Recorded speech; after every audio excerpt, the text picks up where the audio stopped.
Hey Patriots, welcome back to week 3 of ATown Today Quarantine Edition. Our librarian, Ms. Craddock and Ms. Thornton, are excited to offer an AHS Reads COVID-19 virtual book group for all members of the AHS community. They'll be reading the book Heroine by Mindy McGinnis. If you're interested in reading this exciting novel and chatting about it with Ms. Craddock and Ms. Thornton, please complete the form at the link below and they will be in touch with you about details. Heroin is a captivating and powerful exploration of the opiate crisis, the deadliest drug epidemic in American history, through the eyes of college-bound softball star. Edgar Award-winning author Mindy McGinnis delivers a visceral and necessary novel about addiction, family, friendship, and hope. The librarians also want to remind you that AHS Library office hours are Monday through Thursday from 10 to 11 a.m. Use the link below to join them for a live chat. You can email them at ahslibrary@k12albemarle.org to ask questions or schedule a chat at a different time of day. If you're looking for other fun stuff to do, check out the Fun folder. Yes, it's a Fun folder labeled FUN in the shared drive where all your assignments are. There you can find information about stuff like cooking class with Mr. Cantone and Chef Poindexter, COVID mask making with Miss Wise Achenbaum, and drawing with Miss Cooner. If you have any idea for a fun activity that you'd like to share virtually with the Patriot community, contact your teacher about hosting an event. Hey CJ, what's going on over there? I'm just blown away about how many of our Patriots got selected into governor's school this year. It is remarkable, and 9 of our students did so. These people include Emily Chang for Math, Science, and Technology, Khalil Cologne for Humanities, Austin Funk for Math, Science, and Technology, Phoebe Giordano for Vocal Music, Bella Hersman for Theater, Abby Kim for Instrumental Music, Piano, Sammy Saliba for Engineering, Ella Vasel for Humanities, and Kevin Lee for Engineering as an alternate. Also, congratulations to Peter Chung for Instrumental Music / Piano, and Tess Aluvathingel Mutakal for Agriculture, who made it all the way to the state level in the selection process. Sadly, the COVID-19 virus has forced a cancellation of all but a few of the mentorship programs, which will be held virtually. Nonetheless, these students deserve recognition for their hard work and their high level of academic achievement or creative talent. Great job, Patriots. And now over to Malachi's house. Last week we mentioned how many AHS artists are still busy at work in spite of the quarantine. This week we got a special treat from Miss Rogan's Photography 1 class, who've been sharing their photos to document their own personal experiences of being stuck at home. Here's Mrs. Rogan. Hi everyone, Miss Rogan here, Photo 1 teacher. I was just going to share a little bit about the assignments that students had for the photography that you're seeing on the announcements. It was a choice of 4 different assignments, and students were able to choose from, the first assignment was document your life. So that was sort of documenting what it's like to be in this quarantine, sort of totally crazy times. And I thought it would be really wonderful for them to be able to capture that through photographs. So we sort of took a photojournalist approach with that assignment. The second assignment was a single subject photo shoot. So that's where they were shooting one thing, one person, one place, 24 shots, all different angles, trying to capture it in a myriad of different ways. The next assignment was choose your own. So that was basically they wrote up their own photo shoot. So that ended up being a lot of different things. And the last assignment was reflections and shadows. So they went out on sunny days or rainy day and shot, using the puddles and shadows, reflections, that sort of thing to create sort of abstract compositions. Okay, hope everyone's well.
The members of the Albemarle Student Council are also stuck at home, but they haven't forgotten about life at AHS. Here's your first SCA Minute, the Quarantine Edition. What is up, Patriots? My name is Kokub, and this is the very first edition of the Quarantine SCA Minute. I hope everyone's doing well, and we're going to be telling you guys a little bit about what SCA has been doing over this break. Hey y'all, I know a bunch of you guys are probably in vacation mode right now, but it is super important that you guys are doing your weekly assignments, you're checking your emails regularly, and that you're watching the new WPAT announcements on YouTube. Stay safe, Fats. Hey everyone, I know it may be hard to still feel connected to Albemarle at this point, but just remember we're all still Patriots. And on that note, we'll be compiling a school-wide spirit video virtually, so stay tuned to your email or any of the SCA social medias. Hey guys, make sure you're checking your email. The SCA will send you a Google form that you can fill out if you guys have any questions or concerns. Hey everybody, hope you all are doing well. Seniors, I got a couple quick announcements. One is we're getting the ball rolling on senior gift ideas, so we would love your input through SCA officers or the SCA Gmail just on ideas for things that we can give back to the school to really mark our time here. And two, there should be word coming out soon about an alternative that we can have to a traditional graduation, so stay tuned for that. Stay safe, peace.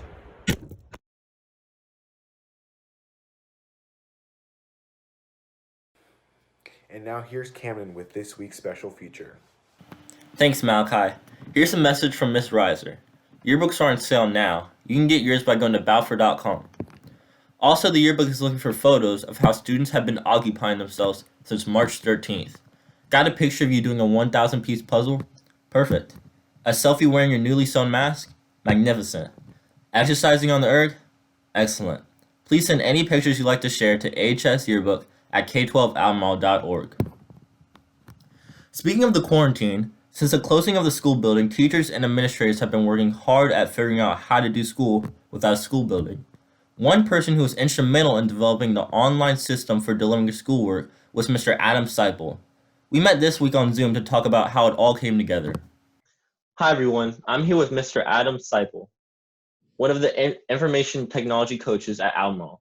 Mr. Seipel took on a big role in developing the online learning system that we're all currently getting used to as this quarantine continues. Hi, Mr. Seipel. How are you doing? I'm doing pretty well. How are you, Camden? I'm good. You must be busy seeing that all of the county of Albemarle has been using this online system for replacement of public school. It has been a little busy, but it's been great getting to work with the teachers and seeing how dedicated they are to make sure that learning continues for you and your classmates. Thank you for that. Can you tell us about your position and some of the responsibilities you have under normal school circumstances? Absolutely. So I'm a learning technology integrator for Albemarle County Schools. It's my 4th year, my 3rd at the high school. With this job, I have the pleasure of getting to help coach some of your teachers, and part of that, I get to, at times, come in and help teach your classes. So I've been into a lot of different classrooms and worked with many teachers throughout the last few years. I also get to work alongside students who have an idea of, I'd like to be able to accomplish this. And then we get to come together and try to find ways to make it happen. So that's kind of the main thing that I do to help support the school. What guidelines did Mr. Bonham give you in planning and starting the online system? So I was so impressed by Mr. Bonham. On March 13th, our final day that we were all at school, he brought me in to a meeting with the other administrators and said, how do we keep it simple and not look, or how do we make AHS not look stupid? And I love that. I'm like, okay, here, we're going to make it happen, and we're going to come out looking hopefully very good, and that we'll be able to meet everyone's needs. What were AHS's goals for the system? So our goals for the system was we wanted it to make sense. We wanted as much of the resources to all be in the same place as we could. At the time, we were thinking that people would be able to still come to the school and get printed copies if we thought that would be an option. As things changed that afternoon, it became pretty clear that we probably wouldn't be able to do that, but we wanted to have a single link that parents could go to, that students could go to, and be able to find all of their resources. And as things evolved, we wanted to make sure that we could make it as small as possible so that if we needed to put it onto a flash drive or mail it to people, we'd be able to do that too. And what were some of the challenges in creating that? So some of the challenges that we ran into, first of all, the goal kept shifting, right? So just as it felt for students of where are we right now, what is our learning supposed to look like, that definitely happened for us as well. So at Albemarle High School, not everybody has access to internet, and not everyone has reliable internet at home. So we needed to make sure that all of the resources would be available and accessible for every single learner. And one of the challenges that we have with that, and it's part of what makes our school so great, is that we have people from all over the world who attend Albemarle High School. And so we needed to make sure that the resources for Camden's English class would work for his classmate who came from a different part of the world. And how can we make sure that that can happen? So I got to work with a lot of different teachers on how to translate these resources and make them available for everybody. How has the project changed in the last few weeks? So it's changed quite a bit. You know, we started off with thinking it was just a single day, right? That we were going to be out on March 16th, and that would be a day that teachers would come together and learn how to do all this. And by the end of the week, March 13th, right, the governor came in and said, here's what we're doing. And we thought it was only for 2 weeks, so that we'd, be able to get through that after spring break, hopefully be able to come back. At that point, we weren't doing anything face-to-face. There'd be no Zoom meetings. There'd be nothing along those lines. So it has continued to evolve, and every step of the way, it's been so great to be able to see how AHS's teachers are saying, how might we do a better job of getting to see our students and be able to meet their needs. And one thing that hasn't changed with all of that is Mr. Bonham's goal of we need to make sure that the students' needs are met before we get into the academic part. And so really making sure that you guys are taken care of and that we can support you any way that we can. Are there parts of the online system that you can see being carried over in some way when the school starts back up in the fall? So I think that there are some definite parts that I think we will continue to expand and utilize. So I know that this was the first year that we had Schoology at all, and it was used by some teachers, not really used by others. I think that as we've moved into a larger use of Schoology over the past 3 weeks or so, teachers are discovering parts of it that they really like. And so I think that they'll continue to use it in different ways. I think that there are pieces of how we communicate with parents and with our students and try to build community that way that I hope continue. And one other part that I really hope continues to expand is that we talk about how do we meet the needs of our students who don't have internet access and that may not be able to speak these languages at home or whatever it might be. How do we really take care of those students and prioritize their access to a quality education? Thank you for this interview. Oh, absolutely. Thank you, Camden. This has been Camden for ATown today. See you next time. Hey, we actually have some sports news this week. Recently, 10 Albemarle student athletes signed letters of intent to attend and play their sport at colleges around the country. Here's a look at our Patriot seniors who are going on to bigger things.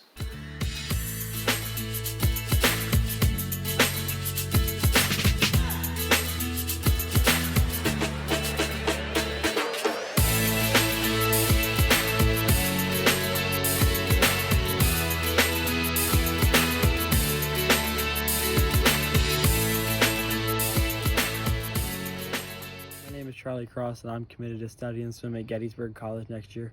I'm extremely excited for the opportunities I'll have swimming under Coach Brown and Coach Cotton, as well as the amazing support staff and teammates I'll have.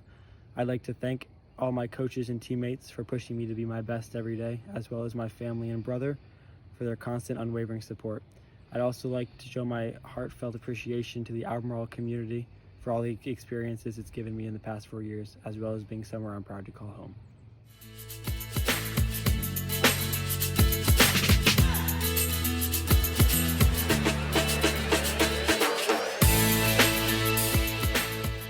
My name is Adelie, and I'm going to be playing volleyball at Johns Hopkins.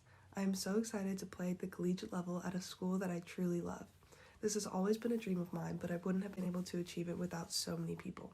First off, my family. My dad has been there for me through thick and thin and always done whatever he could to support my success. My mom, my siblings, my grandparents have been the biggest cheerleaders, always showing me love from the stands. Second, I would like to thank my coaches.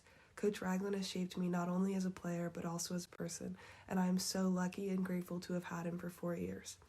My club coach, Coach Gresham, saw potential in me when many others didn't. Third, I would like to thank my teammates. My teammates were in the gym with me every practice, pushing me to do my best and work my hardest.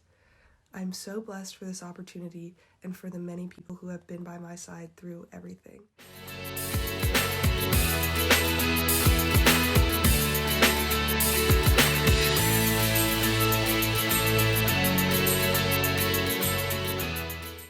Hi, I'm Gianni Maltese, and I would just like to thank my soccer coaches for all the time and work they've done for me and all the trust they put in me, and I've been playing there ever since I was 5, and I wouldn't be here in my soccer career without them, and they've helped me reach my individual goals when it comes to reaching my dream to play college soccer, as well as helping my teams be very successful in the past. And I'd like to thank Coach Laird for the trust he put in me early on after my transition to Albemarle High School, and he really made it easier as a whole, and we built a great bond early on, as well as my teammates. I wish the best for all of them, and the short couple of weeks I had with you guys was the best time of my senior year, and I was really excited to be successful with my brothers out on that field, and I just want to thank my parents for making all of this possible as a whole.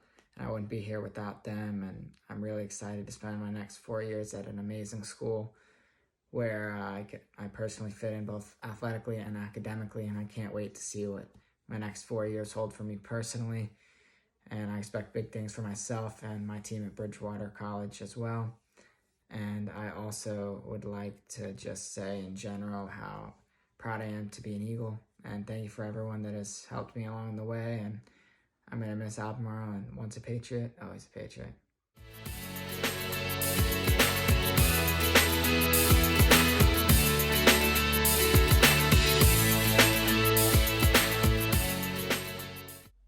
Hey everyone, just want to give a brief thank you to everyone who's helped me reach this goal of mine. First and foremost, I got to thank Coach Laird and all the teammates that I've had over these past 3 years. Even though this season was cut short, unfortunately, they've created some of the best memories that I'll never forget, and they've helped me become the player that I am today. Next, I got to thank my parents for just sticking with me throughout this whole process, taking me to games, driving me all over the state, getting up at bizarre times to get me places. And lastly, I just got to thank my teachers. Even though they didn't necessarily help me with my game of soccer, they've helped me become the student and person I am today, and I cannot thank them enough for that. Thank you.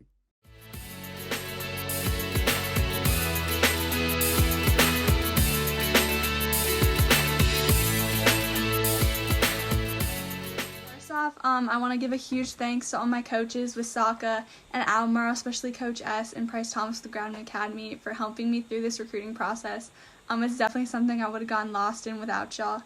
Also, I'd like to give a huge thanks to my parents for driving countless hours to practices and games to support me. It means so much. And to my teammates for becoming some of my best friends and always having my back and being like that second family for me. That's something that I am so grateful for. And also, I'm super excited to be attending Grove City next year. I'm so blessed to have found a school where I can have a good balance between academics, the sport I love, and my faith, and also be able to attend a school with my twin brother for the next 4 years, because that's something I wasn't sure was going to happen.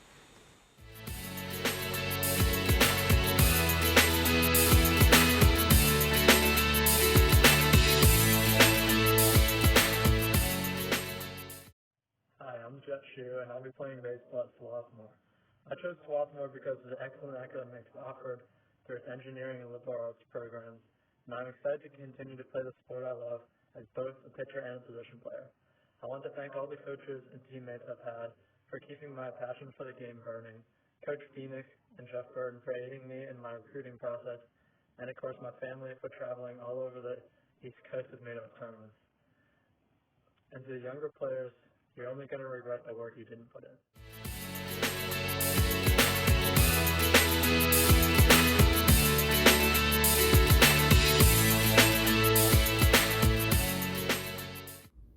Hey guys, this is Markayla Wilson, class of 2020, and I will be attending Eastern Mennonite University this fall.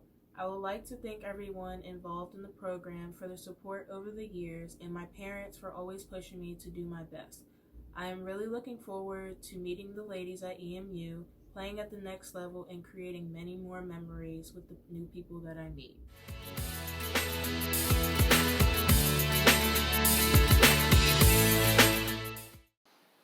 Hey runners, Coach Kaufman wants to remind any girls who are interested in running cross country next fall to please email her at ckaufman@k12albemarle.org. One varsity sports team that's still active is the Varsity Hide and Seek team. When we last checked in with them, they had just suffered a tough defeat against Monticello. They were back at practice this week to gear up for Western, and we looked in on their training. Alright guys, we're going to be smaller, faster, quieter. The tournament's coming up, and we're here on the practice field today to learn how to use our environment for those three purposes, to be smaller, faster, quieter. We're going to be crawling into places no man should crawl into. We're going to be climbing places no man should crawl into. We're going to be doing things that no man should do. So let's go!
And now, it's back to Naquel.